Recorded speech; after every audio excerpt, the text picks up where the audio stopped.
actually, I don't know, I believe we're going to get there. I just don't know how.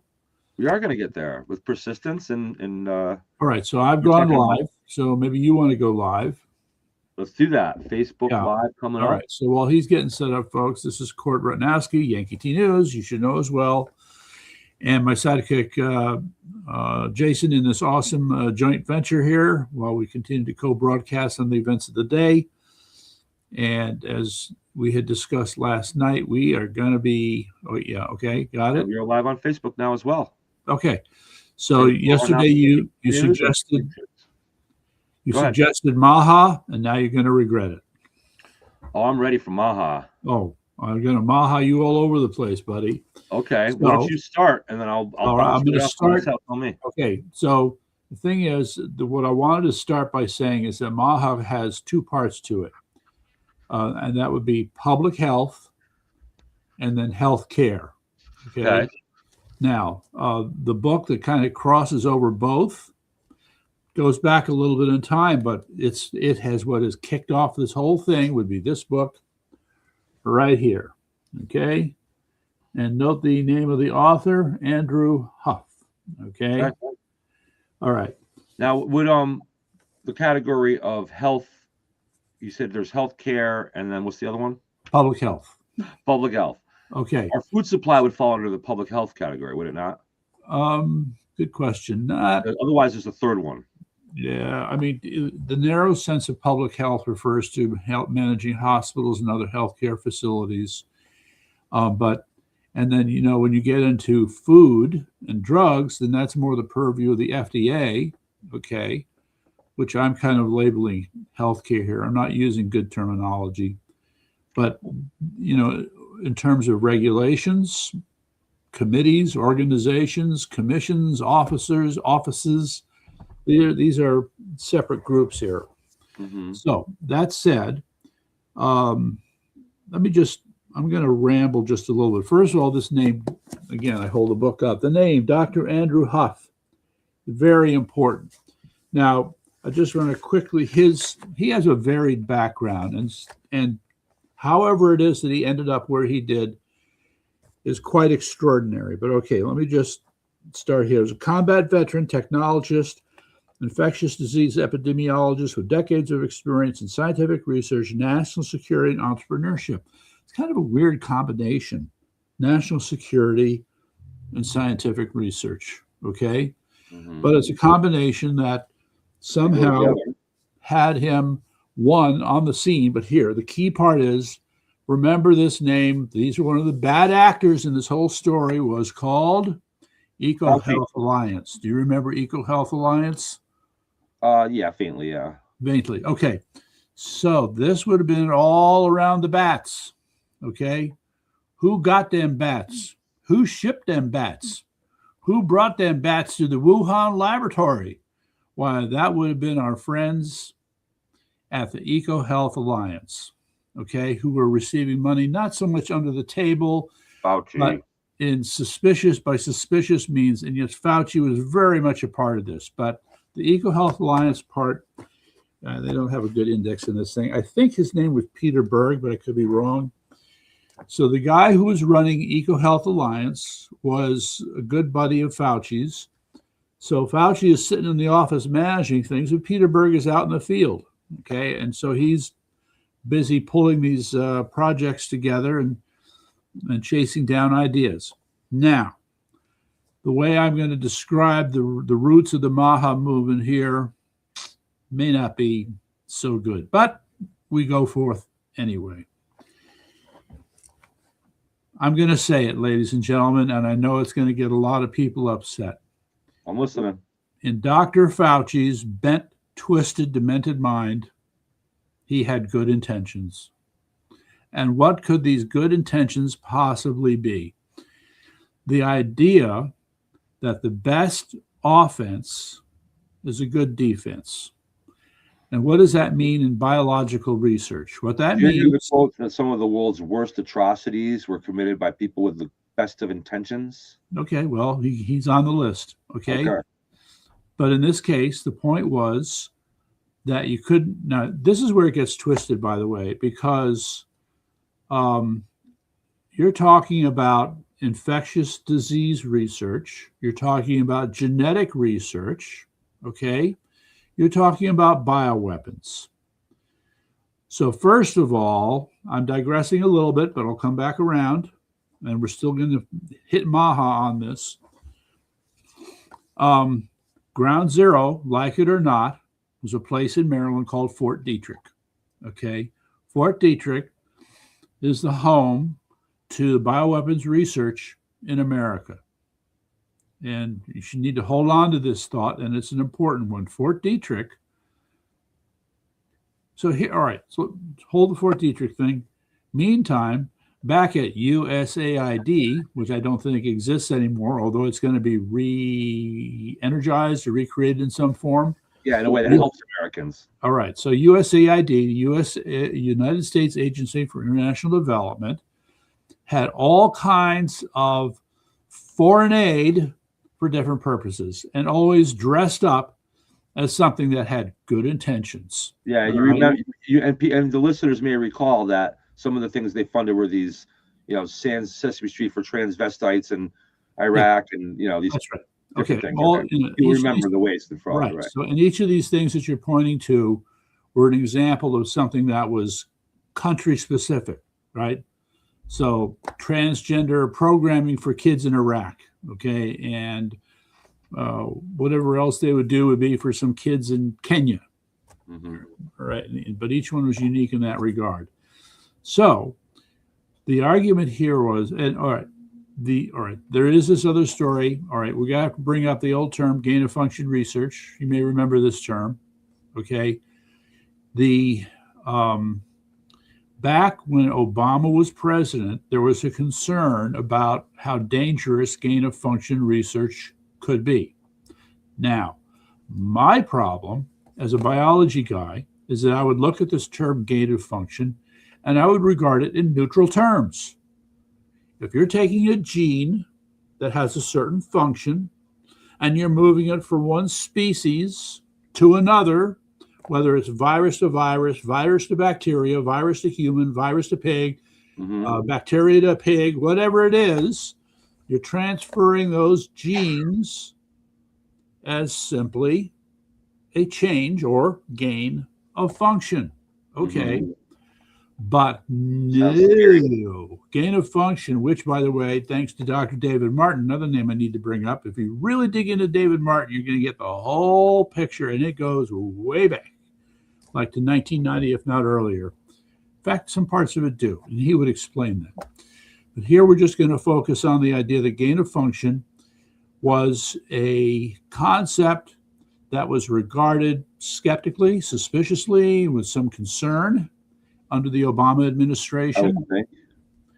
And there was a debate over whether or not gain of function research needed to be, what's the word I'm looking for? Not prohibited. We have to slow down. Guardrails? Perhaps.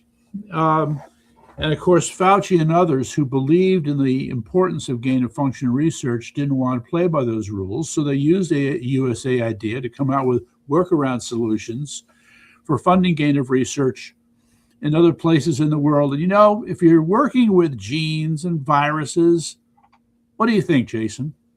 Where would you want to do the research? In a secure facility? That secure part, we can have a debate about that. But you want to do it where they're researching, I don't know, let me think, viruses? Maybe researching viruses? And one of the so-called leading, although I qualify this too, but one of the so-called leading virology research laboratories in the world was, that's right, Wuhan. Wow. Who knew? In China. Okay, but backstory, important footnote, nope.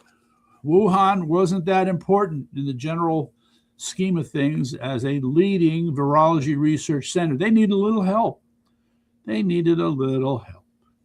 All right. So now I'm going to introduce somebody who is the real bad actor in this story, worse than Fauci, but another individual who worked closely with Fauci. His name is Dr. Ralph Baric. B-A-R-I-C. Does that name ring a bell? Yeah, that rings a bell. Yes. Okay. So he's the point man. He's the man at the lab bench who is the master at mixing and matching viruses. Okay. Not a trivial task. What was the term? Chimeras, viral chimeras. You know what a chimera is from Greek mythology? You know, like an No, I animal don't. that had the head of a I feel like lion, sometimes wings. I feel like I don't know anything when you have to. It's all right. It's all right. So chimeras then are these mix and matches of different animals. You know, the tail of a dragon, the head of a lion, wings of a Pegasus, right? Mhm. Body of a tiger or whatever. Okay, yeah. All right. So that's the idea of a chimera, and that I idea can is, visualize all these Greek creatures. I just don't have. I don't know all. I know Cerberus and a couple of them. okay. Well, you check them out. But Yeah. so the idea then was that viruses could be thought of in the same way as a chimera.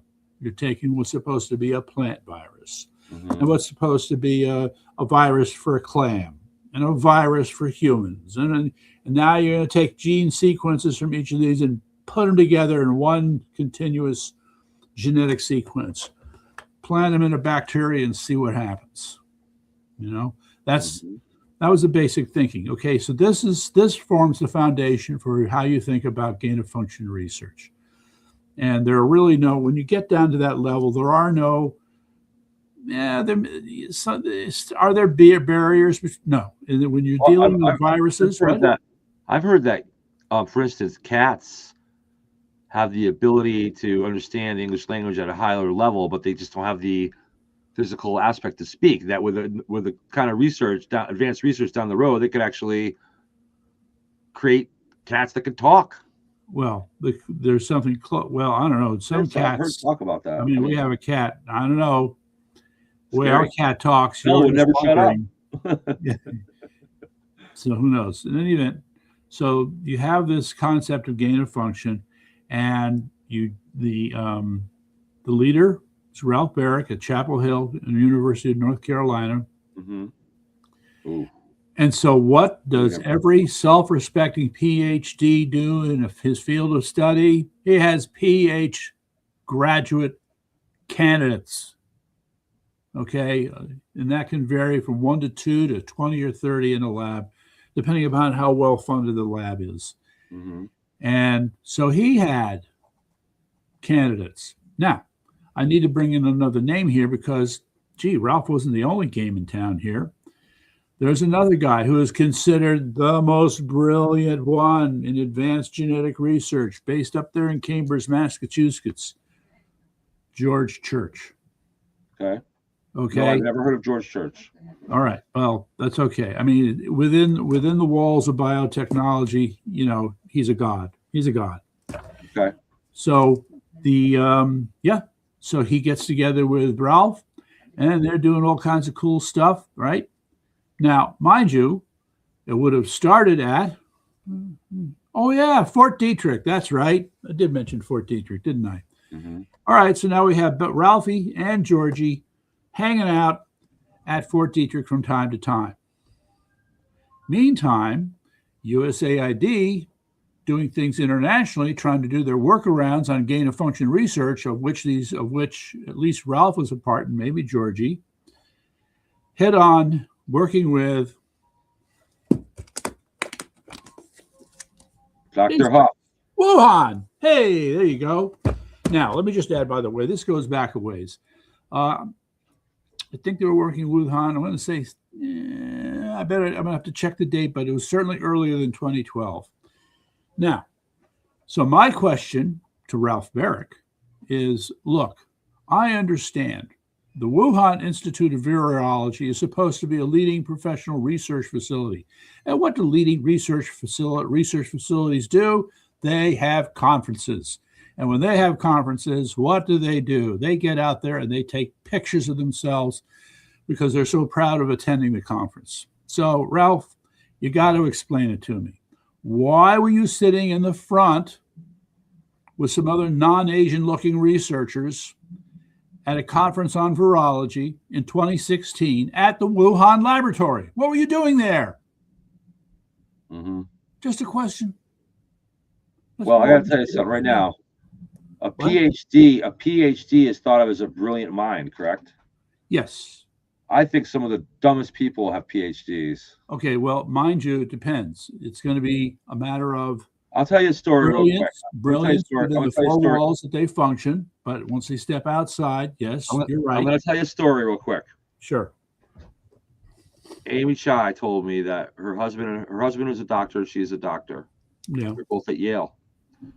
And they're at a symposium or some type of conference with a bunch of brilliant PhD mind doctors discussing what? Sickle cell anemia and how it affects African Americans more than it affects Caucasians. And they came to a conclusion. Amy and her husband attended this symposium. And at the end of the symposium, they came to a conclusion that there was a certain genetic trend that was responsible for this. And this doctor pointed it out to the group. I know where this is going. The next sentence he said was, but we all know that it's really white systemic racism that is the reason for sickle cell anemia. And that's what we're going to go with our policy. In other words, they ignored what could have been a cure or could have been a path to the right thing with some sick, twisted. How can in the world can racism have anything to do with sickle cell anemia? Okay. So and Amy, to her credit, Amy stood up and started to speak out common sense, and her husband took her by the shoulder and sat her down and said, "Amy, please, no, we can't interfere with stupidity with smart common sense." Well, he said that you can't interfere with stupidity. No, but that's basically what he's doing. He stopped. He said, "Amy, no, please don't." He didn't say that. Quote. He's just afraid of conflict and confrontation. Afraid of conflict. And so idiocy takes precedent. Yeah. This goes for Fauci and these other schmucks you're talking about. Okay, it's a certain kind of idiocy. We're digressing here, but that's okay. We've talked a little bit about the theory of stupidity by Bonhoeffer. Yes. Mm-hmm. Okay, so this is sort of in the same church, maybe, kind of, sort of, sitting in the back, maybe. But yeah, this inability to confront idiocy that's on obvious display. What's what led to our MAHA crisis that we have, as well. Well, yes, and to that point, I mean, we're jumping around a little bit, but yes, there was towards the later middle part of the scamdemic, as I would prefer to call it. You had Dr. Robert Malone and others beginning to push the idea of I'm not sure mass psychosis was the phrase, that might have been it, but there was another term that was being used. And it was based upon the work of these other psychiatrists whose, I'm sorry, names escape me right now. Mm-hmm. But the case was clear that the stress of living a collective lie, larded over with great emotional concerns and a government that's imposing all kinds of crazy restrictions, can make people crazy. Mm-hmm. As a group. Yeah. And can induce collective craziness. The kind of stress in other words, the kind of stress that our government has put over its population over the last 50, 60 years right, has resulted in partly, at least, responsible for the mental health crisis that we're facing today. I agree. Okay, so I'm not going to argue with that. I mean, it's like, but I mean, there's an element of truth there to it. The hot issue. Just to be fair, one of the downsides of capitalism, yes, is the constant pressure on people to compete for enough money to live on, and that for people who are not as adept to that lifestyle. Well, newsflash, that pressure was on people long before there was something that we called capitalism. No, okay? I understand that. Okay, so why are you singling out capitalism? I'm saying socialism is an easy sell for people because they offer you stay home and get free stuff. There's not so much competition involved. Competition scares some people. And that's why socialism has I think it's one of the main reasons why socialism gains popularity. I'm not saying it's good. I'm just saying that's why. One of the reasons why. All right. So I guess the pieces I'm trying to connect here are about whether or not you're suggesting that whatever the struggle is that people have with surviving, when you want to compare capitalism and communism, is related somehow to this tendency for some to be susceptible to mass psychosis. Yes, exactly. But I'm Social stress of survival except one thing. Predisposes you to mass psychosis. I'm speaking specifically. I'm not talking about capitalism as a whole. I'm talking about specifically our particular form of capitalism we have in this country over the last 75 years or so, or 60 years anyway. That is just. It's. How is that? I'm not saying it's. I'm not saying that it's not the best way, because capitalism is the best way to go about a society. Period. So what were we doing? There is no perfect system, and one of the downsides of capitalism is it does present a lot of pressure on people that don't really want to go out and so the rat race, so to speak. What the was rat the race. 1900s? I'm sorry. What was the 1900s? The era of industrialization. That wasn't capitalism. I think that since the passage of the income tax amendment in 1914 and the Federal Reserve Act in 1914. Yeah. That is two things that wrecked this country, economically speaking, and it turned all the problems that Donald Trump is trying to solve now. Yes. Began then, because I believe that we gave back everything we fought for, economically speaking, in the Revolutionary War, when we passed those two acts. Which two acts? The income tax amendment to the Constitution, which a lot of people think that's right. Okay. Passed, and the Federal Reserve Act. Those two. All right. On that, that began the pressure campaign on the population. That's when we got into this hyper extended, like we got Nelson Rockefeller forming the public schools to create workers, not thinkers. All right. So are you saying that by those undue pressure on a population? I'm trying to follow. I'm looking for a consistent narrative here. You're suggesting that the Federal Reserve Act and the Income Tax Act created economic conditions that stressed out people even more when it came to surviving. Correct. And I think the beachhead for the people in Europe that lost in the Revolutionary War, these two things 130 years later, was their beachhead back into our system. Well, all right. I would be economically speaking. Oh my goodness, Booger's on fire here. Nothing moves as fast as stupidity in large numbers. Well, yes. See, he's agreeing with me. And as Viva Frey calls it, my Sharon and Miley Cyrus. We fought a Revolutionary War over tax on ink and stamps, and then in 1914 they decided to tax our labor. Well, this is funny here. He says if they can make us crazy, they can sell us anti-crazy drugs. That's true too. That's right. Keep it sick. Yes. We haven't even dove into MAHA yet. We're gonna do more shows on MAHA. Another cool one-liner here. In socialism, it's a race to the bottom. In capitalism, it's a race to the top. That's true. It is. I'm not putting down capitalism. I'm just saying that every system has its flaws. That's all. Right. And then how did we build roads and bridges before the income tax?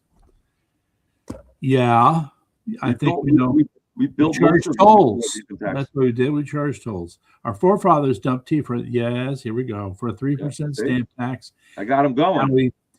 Now we pay 20 to 30% in income tax. Well, the interesting question about that is, were we softened up by the income tax law and the Federal Reserve Act? Just something to wonder about. So anyway, we entered World War I right after that, by the way.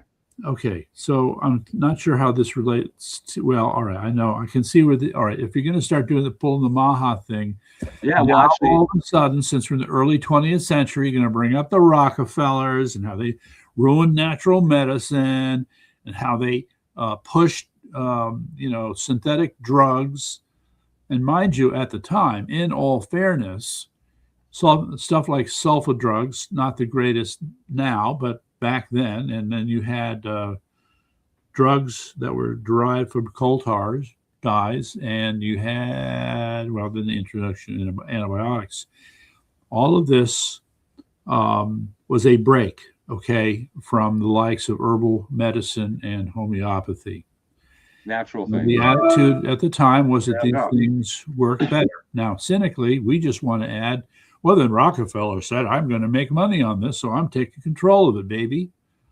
and sets up these drug companies. But you got to remember, these drug companies had a history long preceding Rockefeller and the things that he tried to do. Right. So Well, there's it goes to the food. I think it goes to the food supply, which comes before the drugs. The drugs cure the diseases caused by the food supply problem. that's a different And subject. it's well, here's the thing. It's the origins of what led to MAHA, and it comes down to this. That same one of the downsides of capitalism is that the thirst for profit can cause certain personalities, certain shitty people, to do horrible things for profit. Mhm. And one of those things is to put crap and poison in our foods so as to preserve it longer and get it on trucks across the country rather than growing it locally, which leads to these problems, health problems, which leads to the pharmaceuticals. It's worth remembering that greed in the food industry long preceded what happened here. You need to,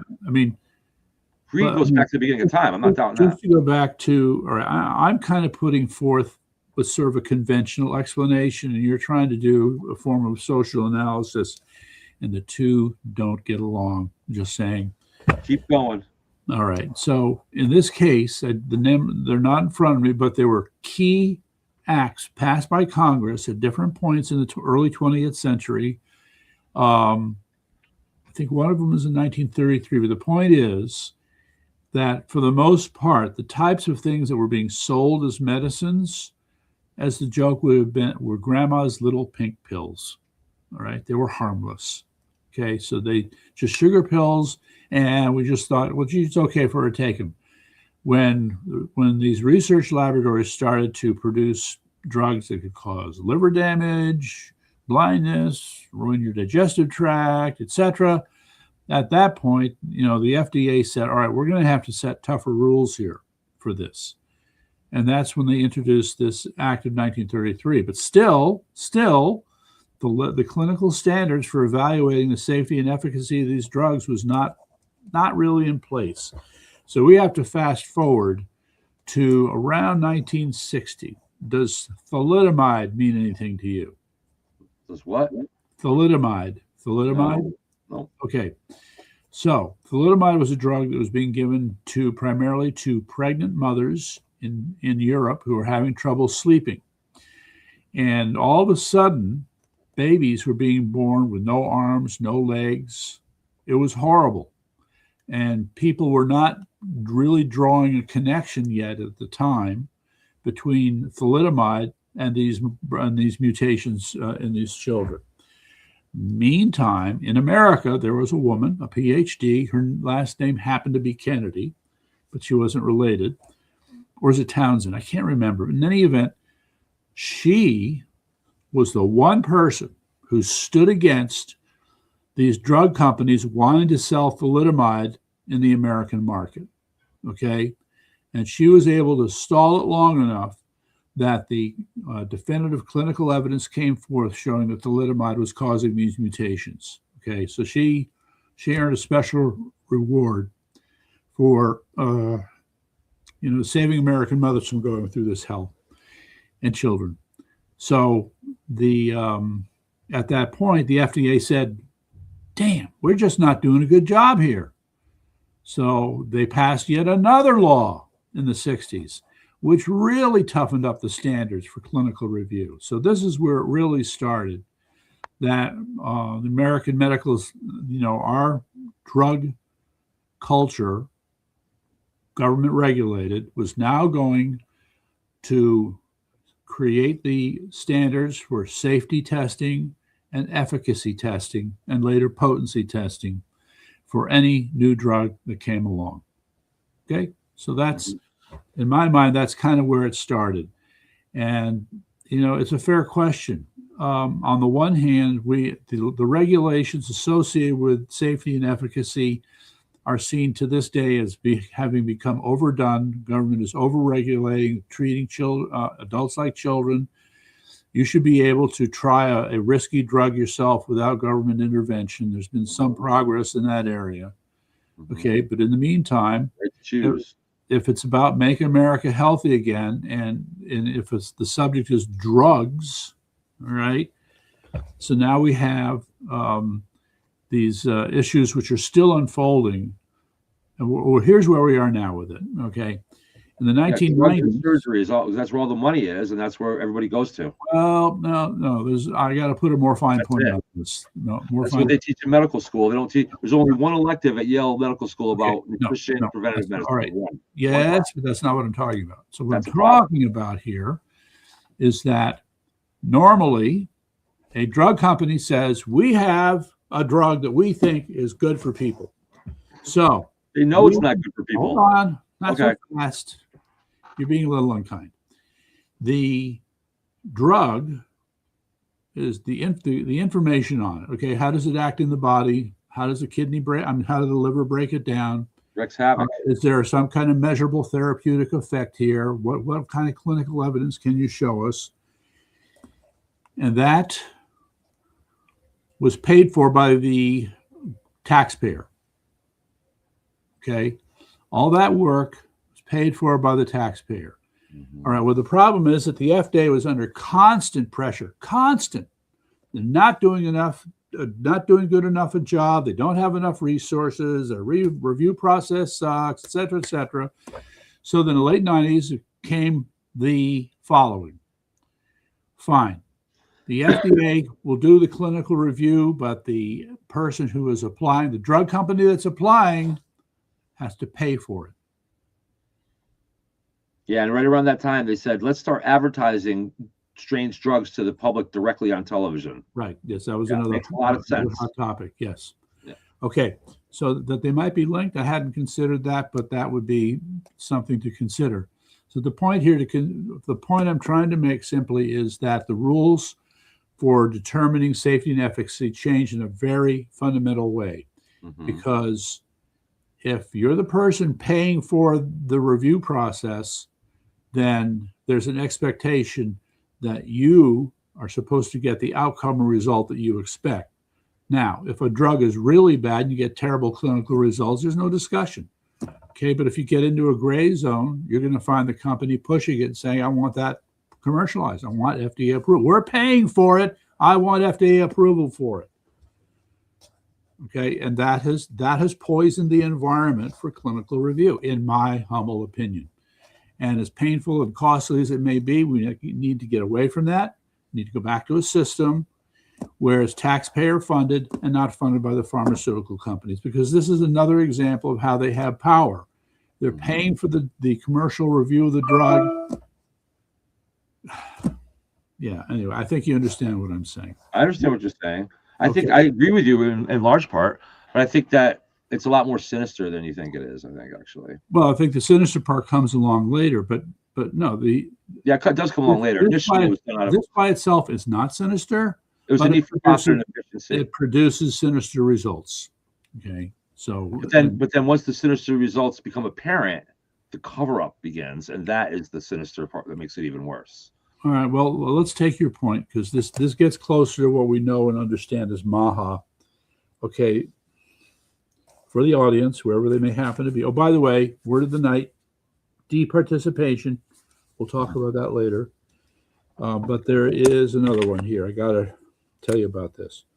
All right, this is where the battle over lying, dishonest, greedy drug companies starts. Okay, right here.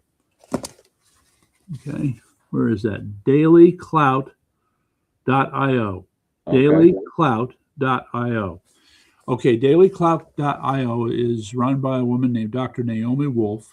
It's kind of funny. All right, quick bio. She got her PhD, or her FID, in Victorian poetry from Yale University. All right. So this would have been part of it. Sorry? It's like basket weaving 101. Oh, no. You kidding me? All right. Look, from a literary point of view, if you're trying to understand how to write and how to think about what you're writing, come on. Victorian poetry is pretty good. Okay. So, and she's always fancied herself a literary type. She does a pretty good job. She's written a couple of books. But in any event, she ended up as, of all things, a consultant to the Clinton campaign. And so she was sitting there in the room in the 90s, good old Billy Boy and Hillary. She somehow survived. Somehow survived. Oh, Okay. she's loyal. She's loyal. Yes. Anyway, in the early 2000s, she started to develop a very strong interest in, how should I say this, tyranny, signs of tyranny, being able to anticipate that tyranny is coming your way. So she wrote some books about this. The problem was, at the time, she was picking on the Republicans, since she was a good liberal, suggesting that if you're seeing signs of tyranny, just look, here are the signs, and look at the Republicans. She didn't realize that, wait a second, you need to look at the Democrats to see your signs of tyranny coming your way. Mhm. Well, eventually she saw the light. Okay. Let's say maybe 5 years ago. All right. And somewhere in there, she became concerned about healthcare, and she fell in with, the Robert Kennedy Jr. crowd and others. Mm-hmm. And so she found herself suddenly working on an issue related to COVID, the scamdemic, and that would have been terminated pregnancies. All right. Mm-hmm. Pfizer had, all right, by the rules of what's the other key thing here, the audience doesn't really understand, is the role of what's called emergency usage, right? Or emergency usage approval, EUA. And it was these terms and conditions for emergency usage approval of the so-called vaccines and of remdesivir is what really played a big role in screwing up a lot of people's lives. Okay. Mm-hmm. EUA became the tool by which hospital administrations, drug companies, federal regulators all got their heads so screwed up. I don't even know where to begin, but it played an absolutely crucial role in all of that. Now, all of this said, Pfizer is the one I want to start with, but Moderna was another one. Pfizer had a responsibility to do so-called clinical testing for the vaccines that they wanted, the mRNA vaccines they wanted to introduce, which screwed up so many people's lives. Okay, so they followed the rules, and they screwed with the rules. In hindsight, we've learned a lot of things that are just flat out fraudulent on the part of Pfizer. Okay. Now, but not going to, because I don't understand all the details as well as I should, I'm not going to go there right now. But what we do know is that there was a fight. It was in 2022, I want to say, maybe 2021, 2022, somewhere. What happened was Pfizer, by the rule, I mean, somehow related to the rules the FDA was imposing on them, they were supposed to release their clinical research for this mRNA vaccine. Okay? Okay. All right. So let's say it was March of 2022. The problem, or it was earlier, let's say January. So they then sued the federal government to say, we want to keep these results sealed for the next 75 years. All right. That's pretty sinister. And outrageous. People hit the roof, and Naomi Wolf was in the middle of that fight, I think, as long with some others.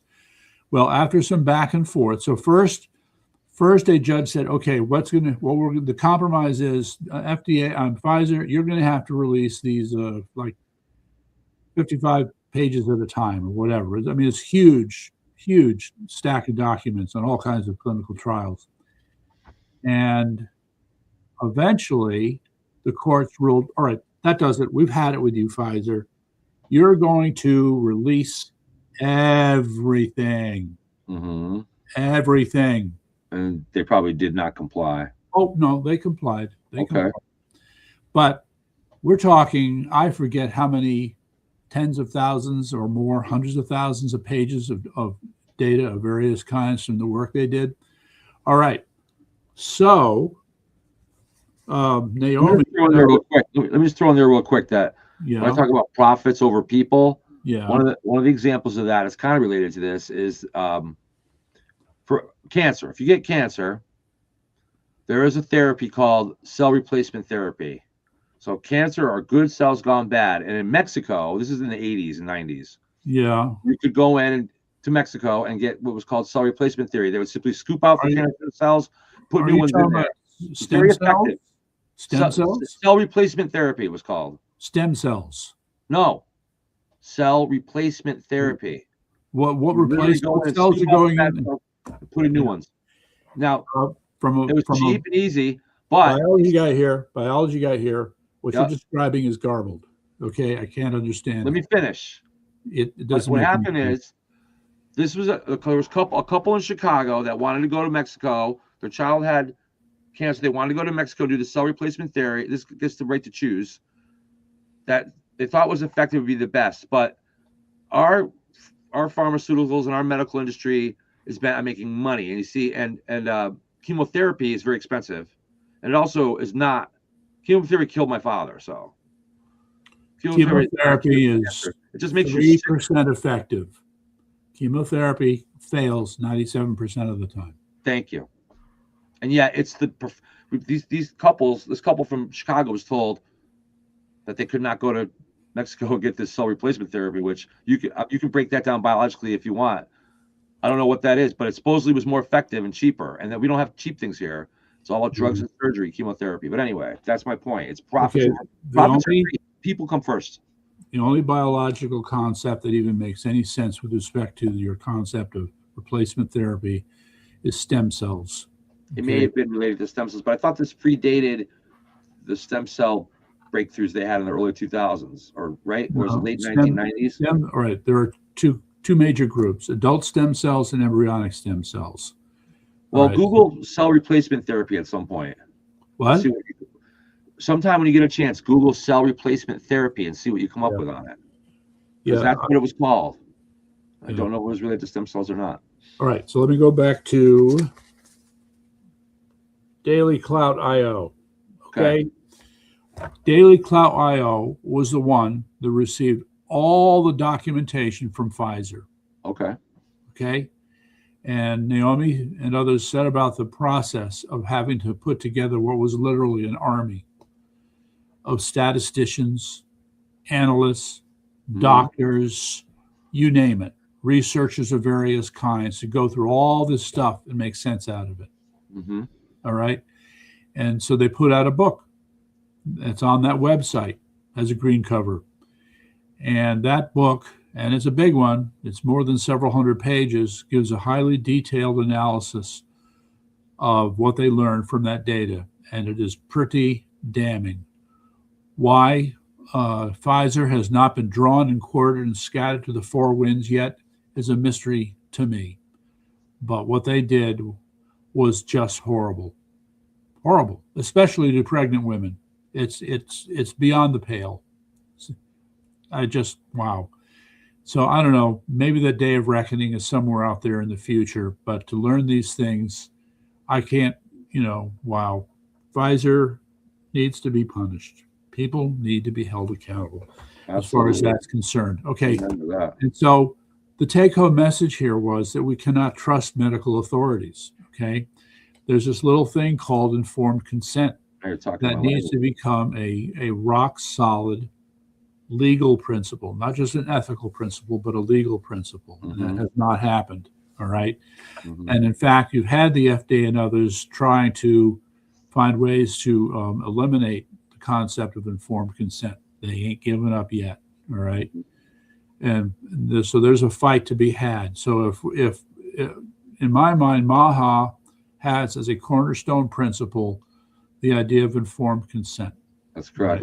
Right? Okay. So this takes us more in the medical field.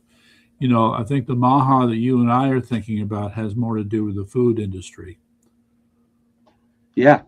I mean, for me, it's both. It's the drugs and the food. It's all of it. But it all affects our health. You got whole other different things going on here, though.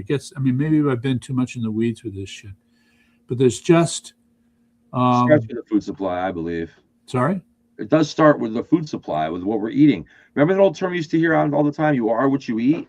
Yeah. It's true. You are what you eat. Yeah. Well, I think it was Hippocrates or somebody who said food or drugs, drugs or food. Yeah, it was Hippocrates himself who they wrote the Hippocratic Oath and named it after. Who Hmm. said his quote is actually "Let medicine be thy food, and let food be thy medicine." Right. Exactly. So, and there's a sense. So So, why? How come our medical schools aren't? That's what I was getting to earlier. How come our medical training for doctors and our system of medicine isn't based on that? Because we all know that's what it is. right. So, I mean, there is a school of medicine that is, and that's naturopathy. So, the naturopath. I'd call it normalpathy.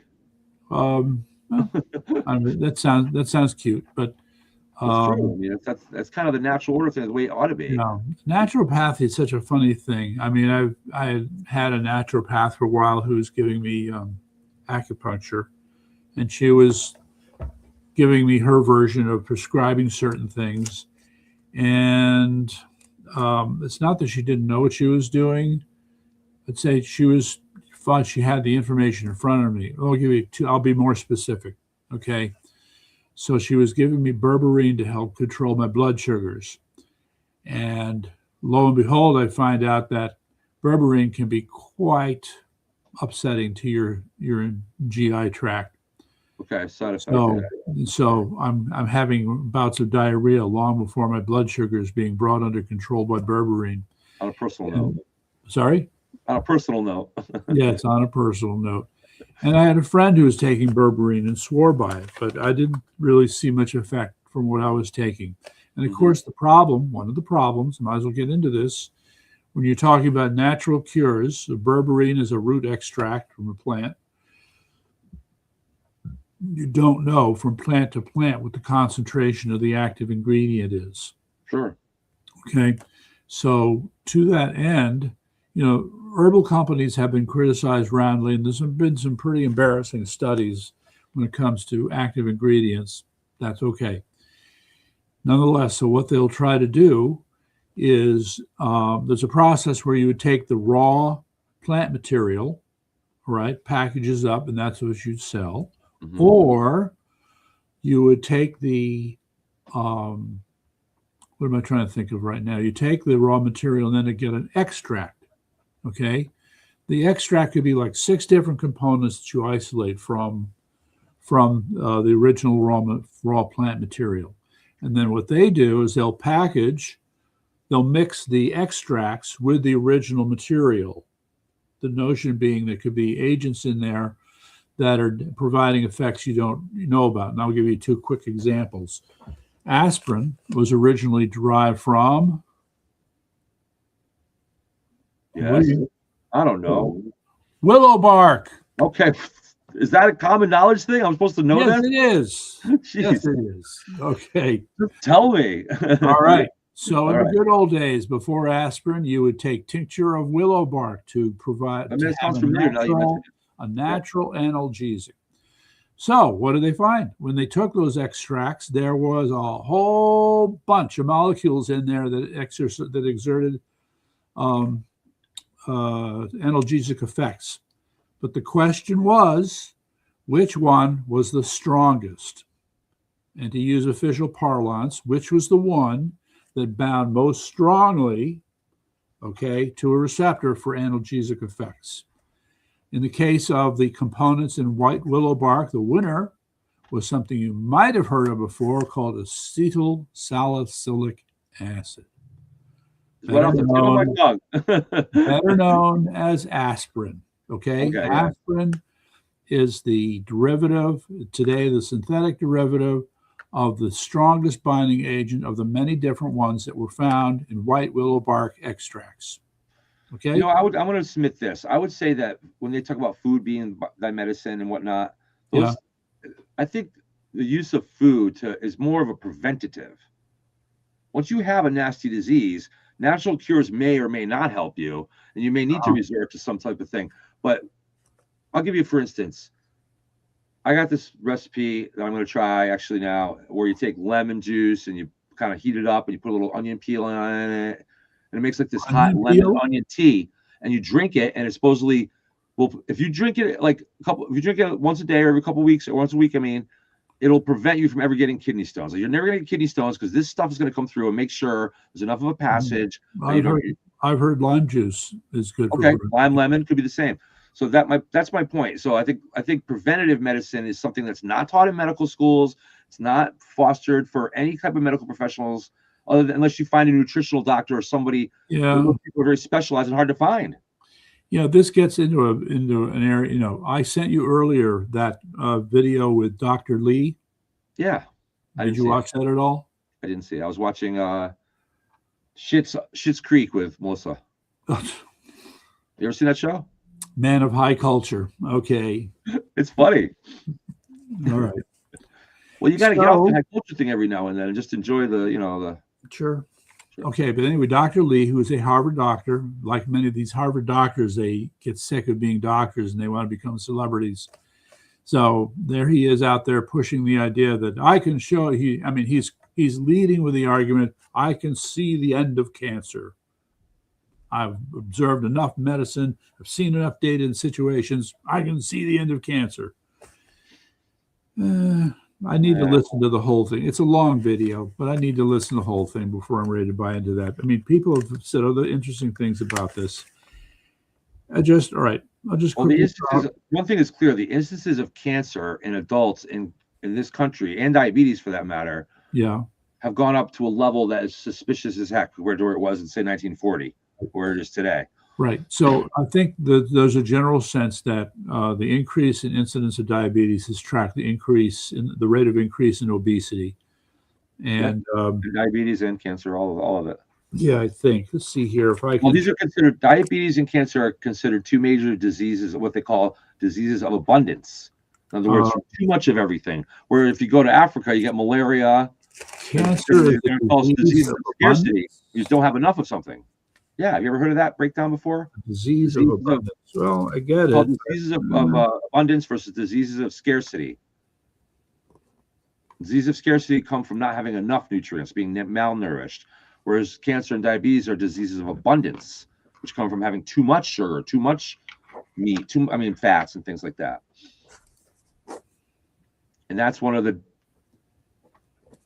downsides of our system. Like Robert Kraft, the owner of the New England Patriots. Robert Kraft, the owner of the New England Patriots, is the only man that I want to hug and then beat up at the same time.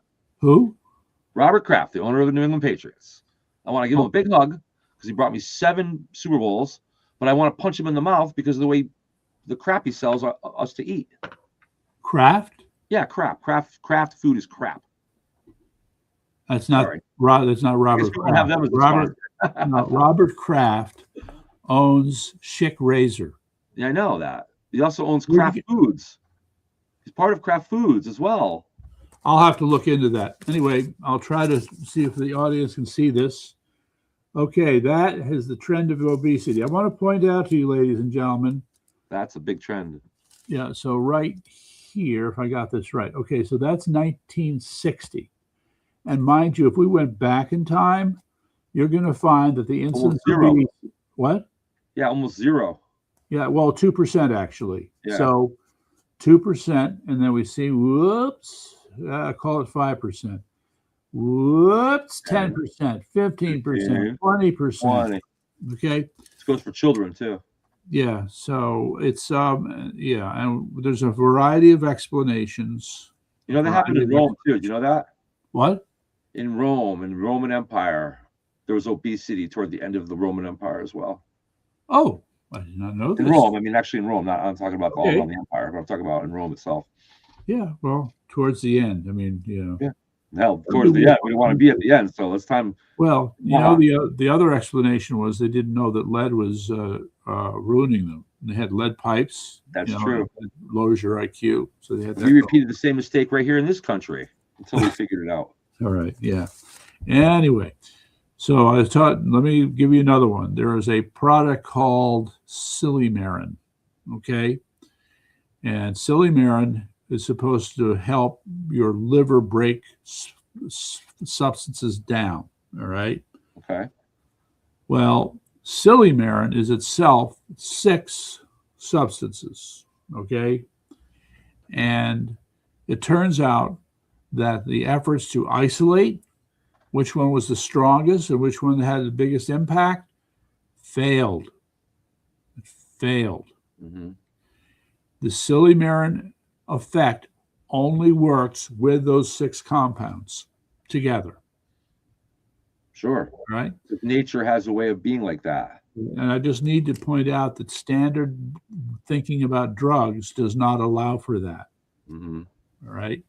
They don't, because scientifically there's no real good way to think about multiple effects. Well, that's my point. How can you be so? These guys are all pharmaceutical companies. They're all scientists supposedly helping the people. How can they be so wrong about everything without? It's like Ben Proto. How can Ben Proto suck at everything and everybody thinks he's trying his best? I mean, same thing. Well, two different things. The wrong-headedness of medicine and the wrong-headedness of Ben Proto are two different entities in my mind. No, but they're somewhat comparable. The results are comparable. Okay. His is an example of laziness and I don't think it's laziness. I think Ben Proto is a mole. I think he's there specifically to stop the party. I see. He's a British agent. Is that it? He's an agent of the left, and I know that from what I learned about what he did in the Virgin Islands. So what I know that. The Virgin Islands. Yeah. What did he do in the Virgin Islands? He went down there, and I have to get Todd. We'll have to get Todd on as a guest to tell us about it. There's a guy down there. Long story short, it's been a while since he told me, but there was basically a Democratic conservative council that was being formed in the Virgin Islands, and Ben came down with a bunch of thugs and got a bunch of people to come kind of run over the council and outvote them and create this left-wing crap down there and ruin what was going on in the Virgin Islands. I'd have to have Todd tell you directly. What's that? Ben Proto? Ben Proto himself. Yeah. This was a few years ago. Created a left-wing council. Went down there with a couple other dudes and set up a situation where they kind of rolled over this council they had in the Virgin Islands and turned it into a left-wing skunk-a-mug thing down there. So what was the original intent of this council? Who was organizing it? They had formed an America First kind of like democratic conservative council down there, and somehow all right, I don't see Ben Proto as being that big-minded, okay, that he could think. Well, he was down there with other people, so he was sent down there. I don't think he went down there on his own. He was sent down there. The guy's a scumbag. But we're getting off track. Let's get back to MAHA. Yes, thank you. All right, so I mentioned aspirin, I mentioned Silymarin, and I'll just mention vitamin E. Vitamin E should be properly called vitamin E's, plural. Mm-hmm. Okay, they're called right? tocopherols. There are 8 different types of tocopherols. And again, the issue is not unlike the derivatives for aspirin. The argument was that there's one that tends to bind more strongly than the others. But to go back to the aspirin example, when we take an aspirin, we're expecting, say, relief from a headache. Mm-hmm. We want it to be relatively quick. But maybe the best form of treating analgesia should be slow. All right. And maybe it should be broad-based. Maybe you need different molecules that are attacking different aspects of whatever pain you're experiencing. Or maybe the medicine should be focused on helping make sure you don't get more headaches. Well, that's the idea of the aspirin, but the point I'm trying to make is that there are other benefits by using the ones that bind more slowly. All right. So that's my argument. I can tell you my experience with headaches when I was a child and a young adult. Really? Right up to age 40, I would get headaches 2 or 3, 4 times a month, and sometimes they were pretty bad. Yeah. And I used to take Tylenol. I didn't like taking medicine even then, and I tried not to, but those headaches were bad, so I'd take Tylenol, and usually it seemed to dull it just enough so I could get to sleep. It was only sleep that would save me. Right. But the Tylenol seemed to dull it just enough. But after a while, I seemed like as time went on, I got through my 30s, I got more and more, seemed like having it more and more often. So one day I decided to stop the Tylenol altogether and just suck it up. And guess what? Since I turned 45, I've probably had like maybe 3 or 4 headaches in 10 years. Okay. All right. So I'm calling it an aging phenomenon. When I was a little kid, 5, 10 years old, I had a headache every week. Oh, geez. So I I, was I living pity on you then because I had it once a month. living on aspirin, as a kid. So, but yeah, so we can appreciate that we would go through these things and we rely on these drugs that are supposed to help us. And to your point, we're not sure that that's helpful. Right. No, Or there could be harmful. long term. Are we going to talk about the bear family? Just fundamentally, Douglas. Alan, you You're talking about misspelled it. when you're talking about BAYR. synthetic. You're What? talking about synthetic drugs. Yes. Just fundamentally speaking, Yes. anytime you put something synthetic into the human body, you're going to wreak havoc on what's going on naturally in there. So you should do that with caution. It shouldn't be the first thing you jump There's to. a whole other thing going. Wait, more stuff here. Alan came back. Let's see if we can try risky drugs that might bring down prices, since big pharma claims they're having to pay for R&D. I agree. What's that term?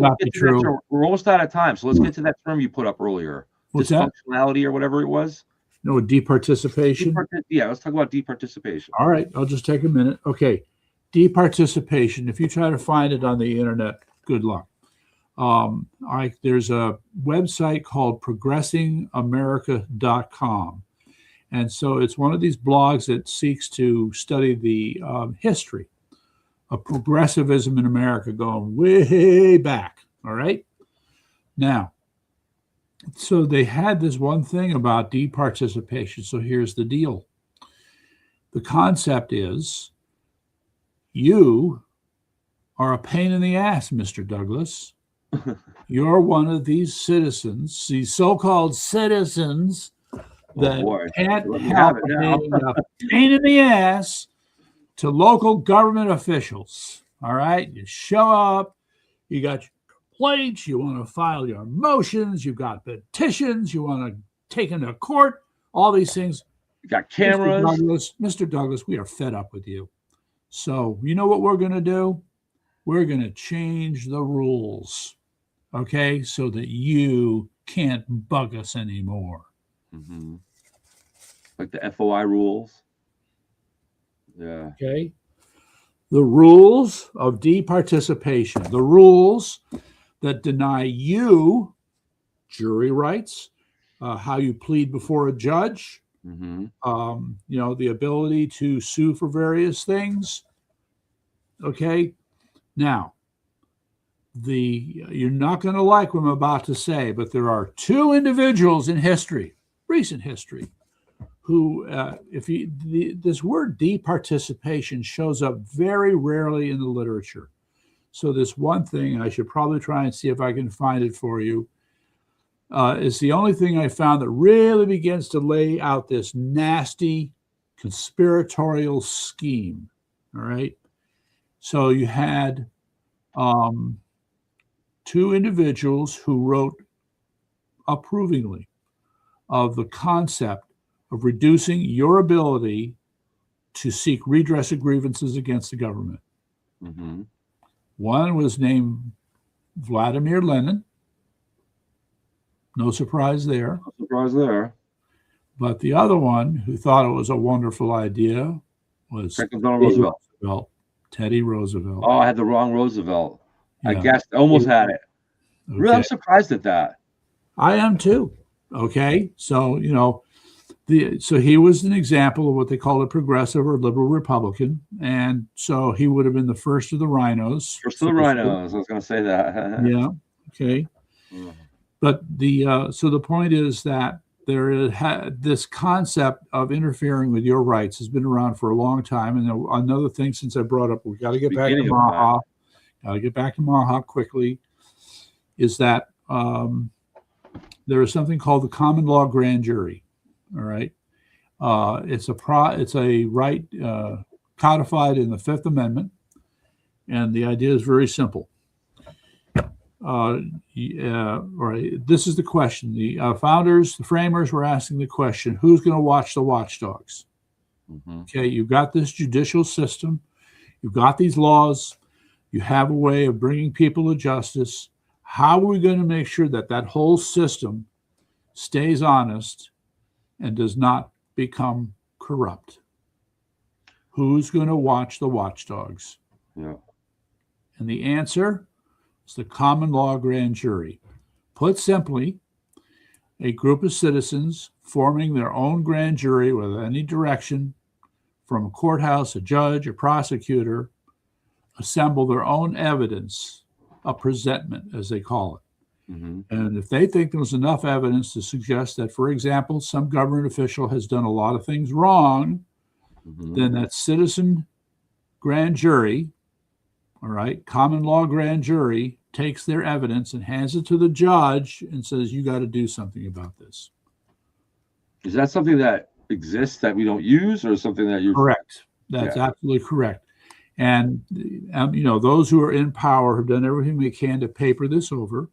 There's a book called the 1946 Rules of Evidence, and they tried to put principles in there that pretty much keep you from getting satisfaction.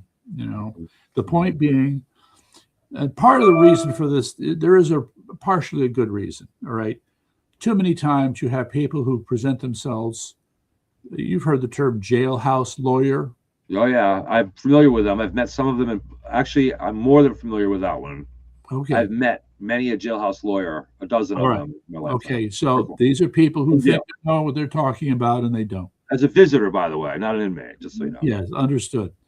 All right, so the problem is people who put together this citizen grand jury can often be like jailhouse lawyers. Mm-hmm.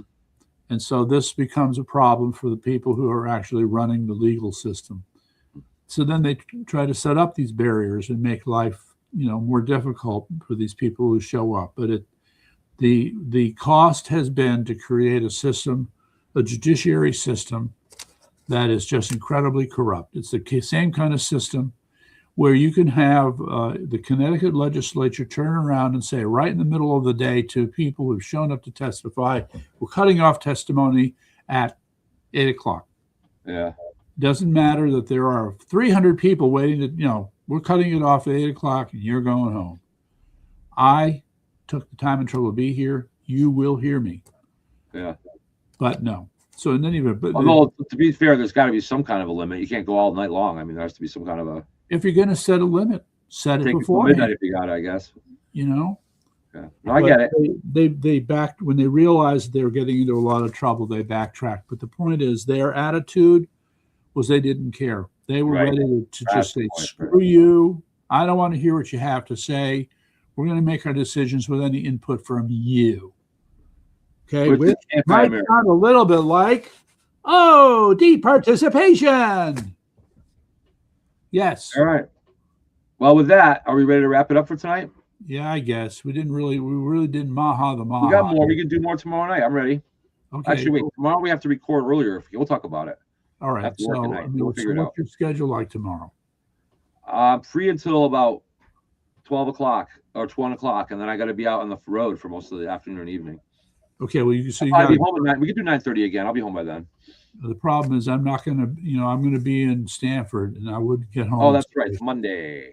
All right. So I think do you have to leave at 1? Yeah, I have to leave at 1. All right. So let's do noon. Okay. Or like 11:30. Maha Part 2. Okay. Okay. Maha Part 2. And it's going to be we touched on a lot of important points here. I know there's sort of like a middle, I think we need to talk about Maha in the context of RFK Jr. more. Okay? We will. Believe me. Right, so his background, how he's come to this, what he's trying to do. What kind of progress has he made to this point? Yeah, well, what we're finding is that he's being held back.